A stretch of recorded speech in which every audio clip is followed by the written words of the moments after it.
السلام علیکم ورحمۃ اللہ وبرکاتہ۔ الحمد للہ رب العالمین والعاقبۃ للمتقین، الصلاة والسلام علی سید الانبیاء والمرسلین وعلی آلہ واصحابہ وازواجہ وذریاتہ واہل بیتہ اجمعین، اما بعد، فاعوذ باللہ من الشیطان الرجیم، بسم اللہ الرحمن الرحیم، وَأَقِيمُوا الصَّلَاةَ وَآتُوا الزَّكَاةَ وَأَطِيعُوا الرَّسُولَ لَعَلَّكُمْ تُرْحَمُونَ۔ صدق اللہ العظیم وبلغنا رسوله النبی الکریم ونحن على ذلك لمن الشاہدین والشاکرین والحمد للہ رب العالمین۔ ان اللہ وملائکته یصلون علی النبی یا ایها الذین آمنوا صلوا علیہ وسلموا تسلیما۔ اللهم صل على سيدنا ومولانا محمد وعلى آل محمد وبارك وسلم، صلاة وسلام عليك يا رسول الله صلى الله تعالى عليه وسلم۔ دل کی دنیا کو اندھیرے سے بچائے رکھیے، دل کی دنیا کو اندھیرے سے بچائے رکھیے، یاد احمد کی شمع دل میں جلائے رکھیے۔ لذت دنیا تو فانی ہے یہ مٹ جائے گی، لذت دنیا تو فانی ہے یہ مٹ جائے گی، کام جو حشر میں آئے وہ کمائے رکھیے۔ اللہ تبارک و تعالیٰ کا احسان ہے، اس کا شکر ہے کہ اللہ تبارک و تعالیٰ نے ہماری اس زندگی کو ماہ رمضان میں جاری رکھا۔ پہلا اسرا رحمت کا اسرا گزر چکا ہے، دوسرا اسرا بھی اپنی رفتار کے ساتھ چل رہا ہے۔ آج 13 رمضان المبارک ہے، 13واں روزہ ہے۔ یہ عشرہ مغفرت کہا جاتا ہے۔ اس میں اللہ تبارک و تعالی بے شمار لوگوں کی مغفرت فرما دیتا ہے، اور جمعرات کی مغرب سے لے کر جمعہ کی عشاء تک اللہ تعالی لاکھوں نہیں بلکہ کئی ہزاروں کئی کروڑوں لوگوں کی، بلکہ سمجھیے بے شمار لوگوں کی مغفرت کر دیتا ہے۔ تو اس ایام میں، اس وقت میں بھی آپ لوگ دعا کریں کہ اللہ تعالیٰ اس میں ہماری بھی مغفرت فرما دے، ہمارے مرحومین کی بھی مغفرت فرما دے، ہمارے اہل و عیال، رشتہ دار، محلے والے، ہمارے دوست و احباب کی بھی مغفرت فرما دے۔ اللہ تبارک و تعالیٰ نے ہمیں اسلام جیسی عظیم نعمت عطا فرمائی، بلکہ ایک دولت سمجھیے۔ اسلام بھی ایک بہت بڑی دولت ہے، اور ایک اسلام کا ایک قلعہ ہے جس کو اللہ تبارک و تعالیٰ نے 5 چیزوں سے مضبوط کیا ہے۔ 5 پلر ہے جس سے یہ اسلام کا قلعہ کھڑا ہے، جسے ہم لوگ کہتے ہیں، جس کے بارے میں حضور فرماتے ہیں کہ بنی الاسلام علی 5۔ اسلام کی بنیاد 5 چیزوں پر ہے: کلمہ شہادت، نماز قائم کرنا، روزے رکھنا، زکوٰۃ ادا کرنا اور حج کرنا۔ یہ 5 پلر ہیں۔ جب یہ پلر 5 مضبوط ہوتے ہیں تو یہ اسلام کا قلعہ جو ہمارے پاس ہے وہ مضبوط ہوتا ہے۔ کلمہ شہادت تو آپ جانتے ہیں کہ یہ پڑھ کر ہی اسلام میں داخل ہوا جاتا ہے۔ نماز قائم کرنا یعنی جو 5 وقت کی نماز پڑھتے ہیں، یہ جب انسان نماز میں تاخیر یا نماز سے دور ہو جاتا ہے تو اس کا اسلام کا جو قلعہ ہے وہ کمزور ہو جاتا ہے۔ یہی وجہ ہے کہ آج ہم اسلام میں کمزور نظر آتے ہیں۔ تیسری چیز روزہ رکھنا، رمضان کے روزے رکھنا۔ یہ بھی اسلام کی بنیاد میں سے ہے کہ جب انسان پورے مہینے کے روزے رکھتا ہے تو اس کا اسلام مضبوط ہوتا ہے۔ تو یہ 3 چیزیں تو ہر انسان کر سکتا ہے۔ یہ 3 چیزیں ایسی ہیں جو عام ہو یا خاص ہو، مالدار ہو، غریب ہو، چاہے کیسا بھی مسلمان ہو، وہ ان 3 چیزوں پر عمل کر سکتا ہے. لیکن روزے کے بعد زکوٰۃ اور حج، اس کے کرنے کے لیے دولت کی ضرورت ہوتی ہے. اس لیے اللہ تعالیٰ نے ان 2 کی شرط کے لیے دولت کو ذکر کیا کہ جب تم صاحب نصاب پہنچ چکے ہو، مالک نصاب ہو، تو اب زکوٰۃ ادا کرو. اب تمہارے پاس دولت ہے، استطاعت ہے اور حج کا مہینہ ہے تو حج کرو، تم پر حج فرض ہے. یہ 2 چیزیں مالدار یعنی پیسے والے، استطاعت والے ہیں، وہ لوگ کرتے ہیں، ان کے لیے فرض ہے. تو بہرحال مقصد یہ ہے کہ یہ 5 چیزیں اسلام کی بنیاد ہے. جب یہ 5 چیزیں مضبوط ہوگی تو ہمارا اسلام ہمارے سینے میں مضبوط کھڑا رہے گا. پھر ہمارے پاس کوئی اور مذہب والا ہمیں گمراہ اور برباد کرنے کے لیے نہیں آئے گا، کیونکہ ہمارے پاس جو مذہب ہے، جو دین ہے، وہ مضبوط ہے. کب؟ جب یہ 5 چیزیں مضبوط ہوگی. آج کا میرا موضوع ٹاپک زکوٰۃ کے تعلق سے. زکوٰۃ کیوں دی جاتی ہے؟ آپ نے کبھی غور کیا؟ ہر چیز کے مقصد کو سمجھنے کی کوشش کریں. ہم مقصد چھوڑ دیتے ہیں اور جو بن ضروری باتیں ہیں، ضروری چیزیں ہیں، اس میں لگ جاتے ہیں. اسی لیے ہمیں اس کا ذائقہ، اس کا مزہ نہیں ملتا. ایسے ہی نماز ہے، نماز کا بھی مقصد کیا ہے وہ بھی ہم بھول جاتے ہیں. بہرحال آج زکوٰۃ ٹاپک ہے. اللہ تعالیٰ نے زکوٰۃ کیوں فرض کی آپ جانتے ہیں؟ اس لیے کیونکہ اسلام اتنا پیارا مذہب ہے کہ اسلام نے ہر ایک کا خیال رکھا ہے، چاہے وہ مالدار ہو، چاہے وہ غربا مساکین ہو، چاہے غریب ہو. اسلام میں ایسے لوگ بھی ہوں گے جن کے پاس گھر نہیں ہوگا، جن کے پاس رہنے کے لیے چھت نہیں ہوگی، پہننے کے لیے کپڑے نہیں ہوگے، جو غریب ہوگے، جو اپنے لیے کچھ خرید نہیں سکتے، جو کاروبار والے نہیں ہوگے، جو روزی روٹی والے نہیں ہوں گے، جن کے پاس رزق نہیں ہوگا. تو اسلام نے ان غربا کی، ان مساکین کی، ان یتیموں کی، ان ضرورت مندوں کی خیالی کے لیے زکوٰۃ کو فرض قرار دیا گیا تاکہ تم زکوٰۃ نکالو تو تمہاری قوم کی غربت ختم ہو جائے. اسی لیے اللہ کے رسول نے زکوٰۃ کا حکم دیا کہ ہماری قوم میں سب برابر ہو. اور مقصد سمجھیے آپ کہ جب مالدار شخص جو دولت کے ہوش میں آ گیا ہے، جو دولت کا پجاری بن چکا ہے، جو دولت سے محبت کرنے لگا ہے، اگر وہ اپنی دولت سے کچھ حصہ زکوٰۃ کے طور پر غریب کو دے گا تو اس سے دل میں جو دولت کی محبت ہے، وہ دولت کی محبت بھی کم ہوتی جائے گی. وہ دولت کے ذریعے جو عیش و عشرت کرتا ہے وہ بھی کم ہوتی جائے گی. جو دولت کے لیے جو حلال و حرام کی تمیز کو بھول چکا ہے، اس میں بھی اس کے لیے حلال و حرام کی تمیز آ جائے گی.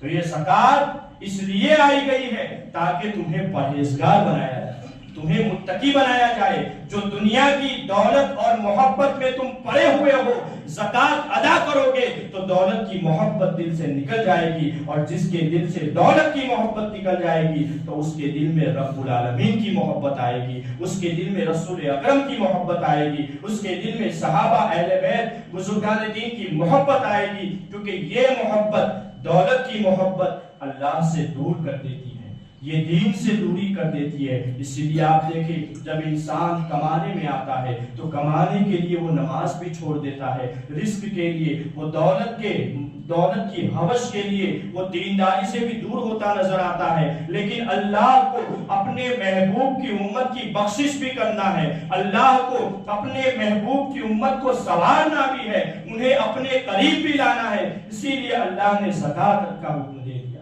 کہ تم زکوٰۃ ادا کرو تمہارے مال میں سے. حالانکہ اگر غور کریں تو ہمارا کچھ نہیں، ہم خود کہتے ہیں کہ اللہ رزق عطا فرمائے اور بولتے بھی ہیں کہ اللہ کا دیا ہوا ہے. جب اللہ کا دیا ہوا ہے تو اللہ کے دیے ہوئے میں سے اللہ کے حکم کے مطابق اللہ کے لیے، اللہ کے بندوں پر خرچ کیا جائے تو اس میں کیا غلط ہے، اس میں کیا بری چیز ہے. لیکن دولت کی محبت ہمیں اس میں آگ محسوس کرتی ہے. اس لیے اللہ تعالیٰ نے زکوٰۃ کا حکم دیا تاکہ تم غریبوں اور مسکینوں کی مدد کرو اور اپنی ہی قوم کی غربت کو دور کرو.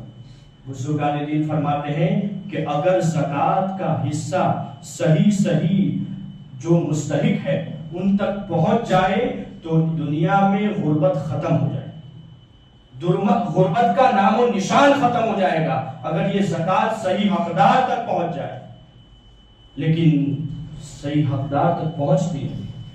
کیوں؟ کیونکہ ہم مسائل نہیں جانتے, ہم اس کے مسئلوں سے محروم ہیں, ہم لا علمی کی وجہ سے یہ کرتے ہیں. کیونکہ کچھ لوگ کیا سمجھتے ہیں, ہر سال کے لیے ایک بندہ فکس, کہ ایک بندہ ہے اس کو ہر سال اپنی زکوٰۃ دو. اسلام یہ زکوٰۃ تھوڑی کہتا ہے. آپ دیکھیں حضرت عمر فاروق اعظم کا زمانہ تھا, یمن میں حضرت معاذ ابن جبل رضی اللہ تعالیٰ عنہ گورنر تھے. انہوں نے کیا کیا کہ یمن میں پہلے کیا ہوتا تھا کہ زکوٰۃ کی رقم امیر المومنین کے پاس جمع کی جاتی تھی, اور جمع کرنے کے بعد پورا سال اس میں سے غربا اور مساکین کو دیا جاتا تھا تاکہ ان کی ضرورت پوری ہو جائے. پہلے یہ ہوتا تھا. تو حضرت معاذ ابن جبل نے حضرت عمر فاروق اعظم کے پاس یمن سے مدینہ شریف کے لیے پیسے بھیجے, دولت بھیجی جو زکوٰۃ کے طور پر تھی, اور کہا کہ اے امیر المومنین, اتنی زکوٰۃ یمن کے باشندوں, یمن کے لوگوں سے نکلی ہے, آپ اس کو مدینہ شریف میں بانٹ دے, جو غربا مساکین ہے, جو زکوٰۃ کے حقدار ہے, ان تک پہنچا دے. تو وہ مال و دولت پہنچایا گیا, اتنا پہنچایا, اتنا لوگوں کو دیا کہ لوگ مدینہ شریف میں اب کوئی غریب نہ رہا. اس دور اب سب ایسے ہو گئے کہ سب زکوٰۃ نکالنے والے بن گئے. اور اصل مقصد بھی یہی تھا کہ تم کسی کو زکوٰۃ دو تو ایسے کو دو کہ وہ آنے والے سال زکوٰۃ نکالنے والا بن جائے. ایسا اس کا انداز ہونا چاہیے. لیکن ہم الگ طریقے سے چلتے ہیں, اسی لیے آج غربت اور ترقی ہماری قوم سے غائب ہے. یہی وجہ ہے دوستو. بہرحال حضرت عمر فاروق اعظم نے جو دولت بچی تھی, جو مال بچا تھا, بہت سارا مال بچ گیا, کیونکہ مدینہ شریف میں اب کوئی غریب ہی نہیں رہا, تو اب زکوٰۃ کا مال کس کو دیا جائے؟ کیونکہ مسئلہ تھا کہ زکوٰۃ کا مال ہر کسی کو نہیں دیا جاتا, جو اس کا مستحق ہے اسی کو دیا جاتا ہے. تو حضرت عمر فاروق اعظم نے معاذ ابن جبل کے پاس واپس بھیج دیا اور کہا کہ اس مال کو آپ واپس یمن میں لے جائیے, اور یمن میں جو لوگ مستحق کے زکوٰۃ ہے, جو غریب ہے, ان تک پہنچائیے. حضرت معاذ ابن جبل نے جب یہ جو خط تھا وہ پڑھا اور دیکھا کہ مال تو واپس آ رہا ہے, تو حضرت عمر فاروق اعظم کے پاس واپس بھیج دیا اور کہا کہ سرکار, یمن میں تو سب ایسے ہیں جو مال نکالنے والے ہیں, یہاں کوئی غریب, یہاں کوئی زکوٰۃ کا حقدار نہیں بلکہ زکوٰۃ نکالنے والے ہیں. آپ مدینہ میں ہی رکھیے کہ یہ مال کسی غریب کو دیا جائے. یعنی یہ طریقہ ہوتا تھا. کیسا طریقہ؟ کہ کسی مستحق کو پہنچے. یہ اسلام کا پیغام تھا, درس تھا کہ زکوٰۃ کا مال مستحق تک جائے. لیکن یہاں ہمارا حال کیا ہوتا ہے, جو مستحق نہیں ہوتے, ہم کیا سوچتے ہیں, کماتا ہے سب ہے لیکن کنڈیشن صحیح نہیں ہے تو ہم اس کو بھی زکوٰۃ دیتے. نہیں, زکوٰۃ اس کو دی جائے جو مالک نصاب نہ ہو. مالک نصاب نہ ہو اسی کو زکوٰۃ دی جائے, تاکہ وہ جب مالک نصاب بن جائے تو اگلے سال وہ بھی اپنی زکوٰۃ نکالے. یہ طریقہ تھا. لیکن ہم نے اس کو الٹا بنا دیا.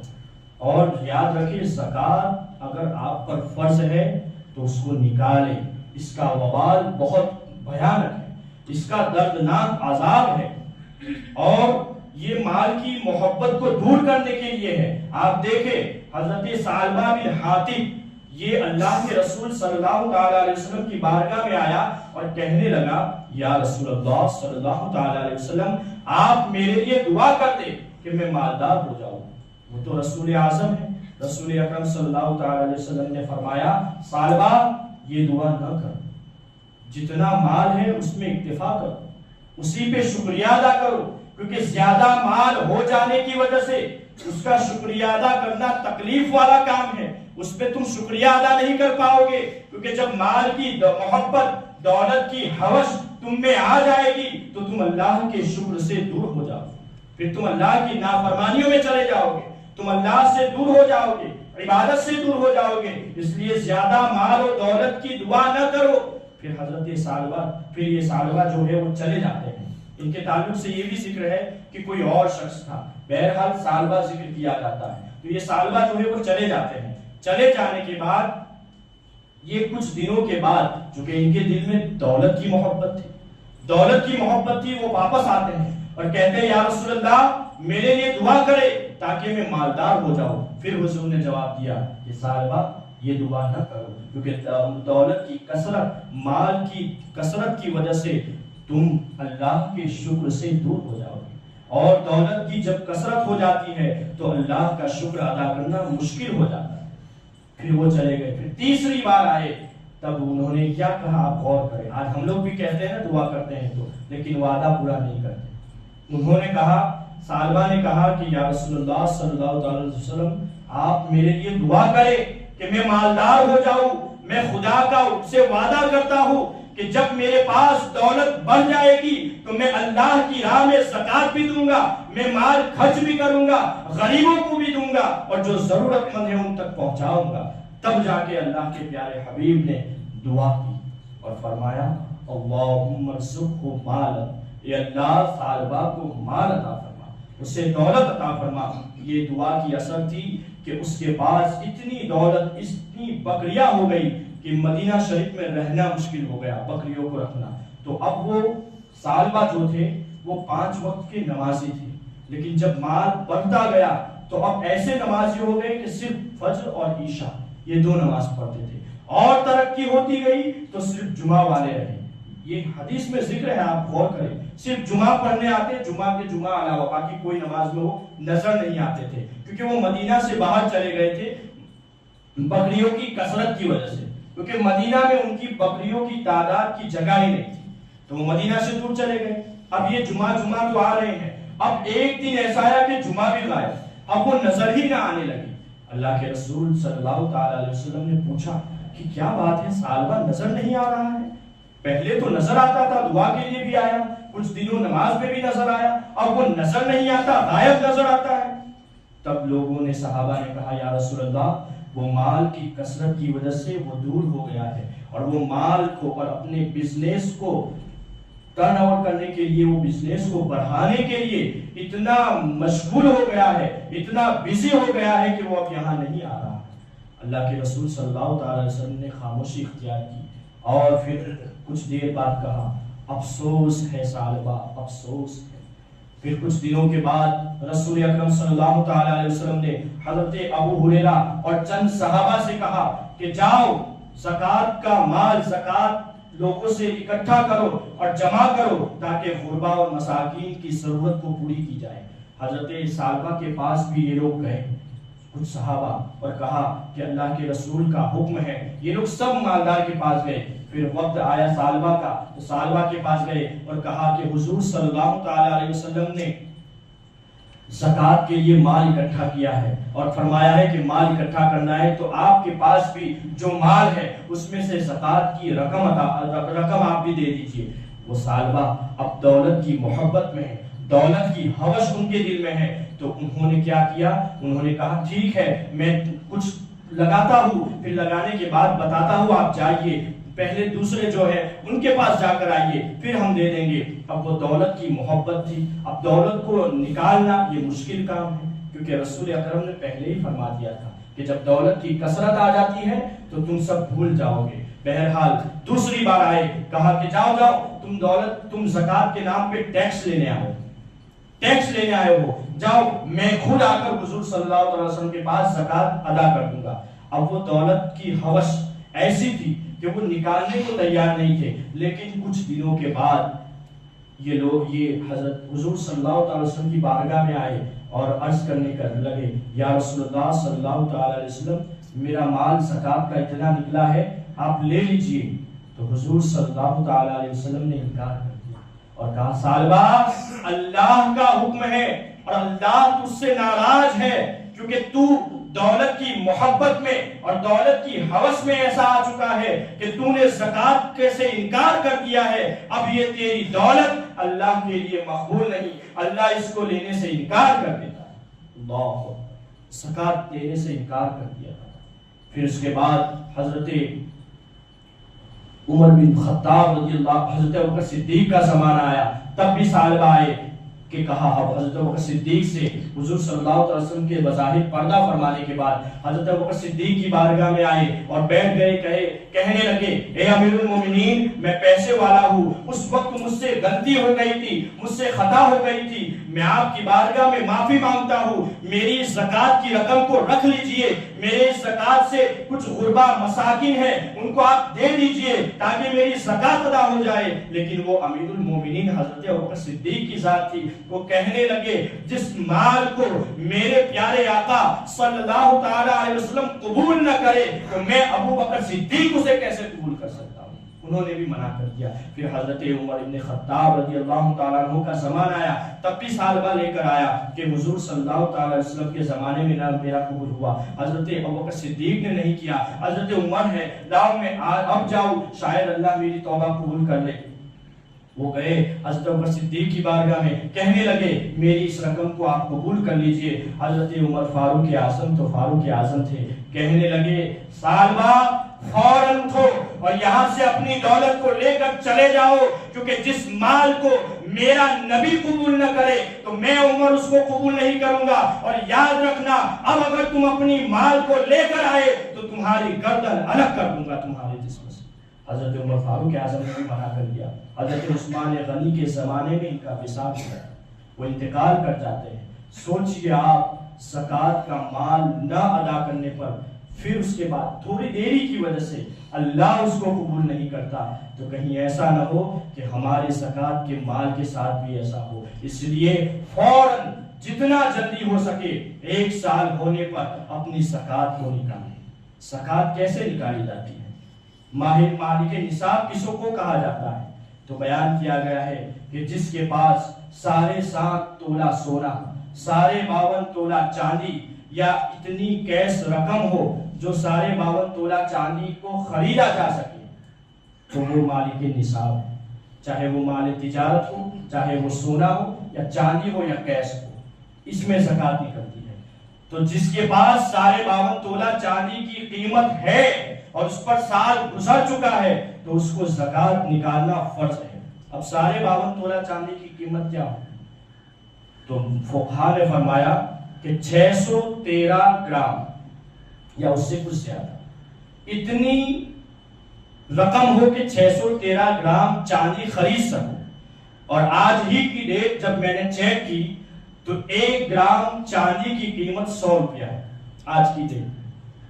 تو اس طرح اگر ہم نکالیں گے 613 گرام کی تو 61,200 روپیہ آج کی ڈیٹ میں اگر کوئی اس کا مالک ہے اور سال گزر چکا ہے اور سال گزرنے کے بعد اب اس کے پاس یہ رقم موجود ہے تو آج کی ڈیٹ میں وہ زکوٰۃ نکالنے والا ہے مالک نصاب۔ اس لیے آپ غور کریں اور اپنا حساب لگائیں کہ زکوٰۃ اگر اتنی نکلتی ہے تو خدا را زکوٰۃ کو نکالیں، ورنہ اس کا عذاب سخت ہے دوست۔ اور یہ سالبہ جو کہ میں نے ذکر کیا ان کے تعلق سے اللہ نے قرآن کی آیت بھی نازل فرمائی کہ یہ وہ شخص ہے جس نے ہلاکت کو اختیار کیا، جس نے دولت کی محبت میں یہ کیا، زکوٰۃ نہ ادا کرنے والا۔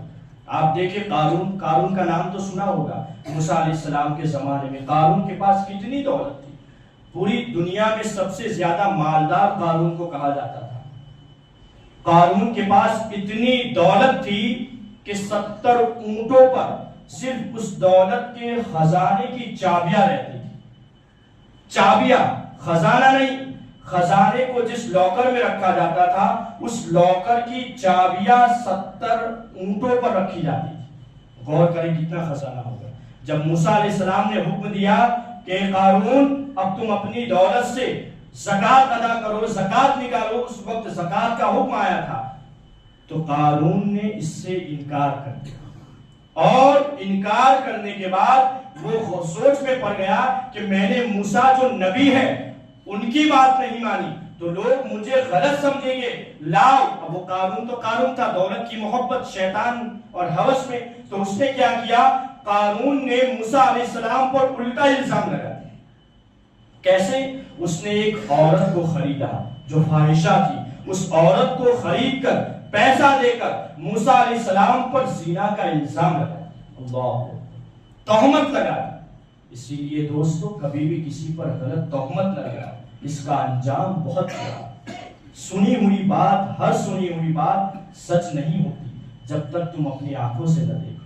بہرحال تو موسیٰ علیہ السلام پر قارون نے الزام لگا دیا. اور جانتے ہیں قارون کے لیے کیا تھا زکوٰۃ نکالنے کا؟ ہمارے لیے کیا ہے کہ 100 روپے پر 2.5 روپیہ 40واں حصہ نکالو اپنی زکوٰۃ کا، یعنی 2.5%. قارون کے لیے یہ تھا کہ وہ 1000 پر 1 روپیہ نکالے، 1000 پر 1 روپیہ نکالے. لیکن دولت کی محبت، تو اس محبت کی وجہ سے اس کے لیے یہ بھی گرا گزرا تھا، وہ بھی نہیں نکال پاتا تھا، تو اس نے انکار کر دیا. تو موسیٰ علیہ السلام نے اللہ کی بارگاہ میں دعا کر دی کہ اللہ اس پر ہلاکت ہو، اس پر لعنت ہو، یہ تیری زکوٰۃ بھی نہیں ادا کرتا اور مجھ بندے پر یہ الزام لگاتا ہے، تہمت لگاتا ہے. اتنی دعا کرنی تھی کہ اللہ تبارک و تعالیٰ نے قارون کو اس کے مال، اس کی دولت کے ساتھ دنیا میں دھسا دیا، یہ زمین میں دھسا دیا اس کو، اور ایسا دھسا دیا کہ قیامت تک وہ زمین میں دھسا رہے اس کی دولت کے ساتھ. اس کی دولت بھی کام نہ آئی. سوچئے یہ دو واقعات سالبہ اور قارون کے واقعات سے ہمیں درس لینا چاہیے کہ ہمیں جو اللہ نے مال دیا ہے، جو دولت دی ہے، اس سے ہم اپنے حلال مال سے اللہ کی راہ میں خرچ کریں. آپ جانتے ہیں یہ زکوٰۃ دینا، یہ صدقے دینا، یہ للہ دینا، غریبوں کی مدد کرنا، یہ مسجدوں میں یہ جو جولیاں گھومتی ہیں ہم سمجھتے ہیں اپنی جیب سے دے رہے ہیں. یاد رکھنا یہ مسجدوں میں دینا، یہ مدرسوں میں دینا، غربا کی مدد کرنا، یہ ایک بینک ہے. اور اس بینک کو آخرت کی بینک کہا جاتا ہے. آخرت کی بینک کیوں؟ کیونکہ یہ آپ مسجد میں جمع تو کر رہے ہیں، لیکن یہ آپ کے نامۂ اعمال آخرت میں یہ جمع ہو رہا ہے، اور یہی چیز آپ کا کل قیامت کے دن ذریعہ نجات بن جائے گا. یہ آپ کے لیے نجات کا ذریعہ بن جائے گا. اس لیے یہ نہ سمجھنا کہ اپنی جیب سے پھٹی پرانی یا 10 روپے کی نوٹ مسجد میں دو گے تو یہ تم نوٹ مسجد میں نہیں دے رہے ہو، یہ تم اپنی آخرت کی بینک میں جمع کر رہے ہو. تو اب تمہیں چاہیے کہ اگر اپنی آخرت کی بینک کو سنوارنا ہے کہ تمہاری آخرت کی بینک زیادہ پیسے والی ہو، زیادہ روپے والی ہو، تو مسجد کی جوڑی ہو یا غریبوں کے گھر کی جوڑی ہو یا کسی مسکین یتیم کے اوپر ہاتھ پھیرنا ہو، کسی کی ضرورت کو پورا کرنا ہو، تو اس نیت سے دینا کہ یہ میں اس کو تو دے رہا ہوں، یہ لیکن میری آخرت کی بینک میں داخل کر رہا ہوں. آج ہم دنیا کی بینک میں رکھتے ہیں تو جانتے ہیں کہ ہمارے پاس پیسہ زیادہ ہو، ہمارے اکاؤنٹ میں زیادہ پیسہ ہو تاکہ ہم دنیا میں مالدار دکھیں. کیا ہماری یہ نیت نہ ہو کہ آخرت کی بینک میں زیادہ ہو تاکہ میں آخرت میں سب سے اوپر رہوں اور اللہ کے رسول کے قریب رہوں؟ کیا ہماری یہی نیت نہیں ہو سکتی؟ اس لیے اس نیت کو بنائے کہ میں جو جمع کر رہا ہوں یہ آخرت کی بینک ہے، یہ آخرت کے لیے ہے، آخرت کا سرمایہ ہے. اللہ تعالی ہم سب کو صحیح طریقے سے زکوٰۃ نکالنے والا بنائے اور قربا اور مساکین کی مدد کرنے والا بنائے. وآخر دعوانا الحمدللہ رب العالمین. السلام علیکم ورحمۃ اللہ وبرکاتہ.